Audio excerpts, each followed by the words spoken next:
کراچی کے تاجر سے 8 لاکھ روپے کا فراڈ رقم مانگنے پر مذہبی الزام اور قتل کی دھمکیاں۔ کراچی کے علاقے اسکیم 33 کے رہائشی اور پھلوں کے کاروبار سے وابستہ ایک تاجر حسن مبشر نے تھانہ مبینہ ٹاؤن میں تحریری شکایت جمع کرواتے ہوئے کامران خان نامی شخص کے خلاف سنگین نوعیت کے الزامات عائد کیے ہیں۔ شکایت میں دھوکہ دہی، مالی استحصال، تشدد، جان سے مارنے کی دھمکیاں اور مذہب کے نام پر بلیک میلنگ جیسے معاملات شامل ہیں۔ مدعی کے مطابق سال 2014 میں انہوں نے کامران خان کو 8 لاکھ روپے بطور قرض دیے تھے، جس کے بدلے میں 3 ماہ کے اندر رقم کی واپسی اور ماہانہ 40,000 روپے منافع کا تحریری معاہدہ بھی کیا گیا تھا۔ تاہم رقم لینے کے بعد کامران خان نے نہ صرف منافع دینا بند کر دیا بلکہ اصل رقم بھی واپس کرنے سے انکار کر دیا۔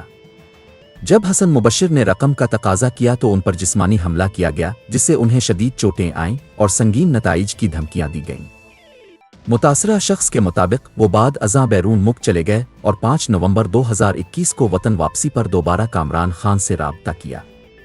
شروع میں کامران خان نے ٹال مٹول سے کام لیا، مگر 13 جولائی 2025 کو وہ 2 نامعلوم افراد کے ساتھ حسن مبشر سے ملا، جنہوں نے خود کو طالبان ظاہر کیا۔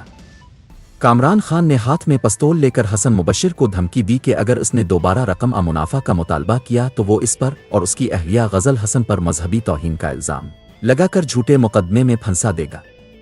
درخواست کے مطابق کامران خان نے یہ بھی کہا کہ چونکہ حسن مبشر کی اہلیہ قادیانی ہے، لہٰذا ان دونوں کو کافر قرار دے کر سنگین نتائج کا سامنا کروایا جائے گا۔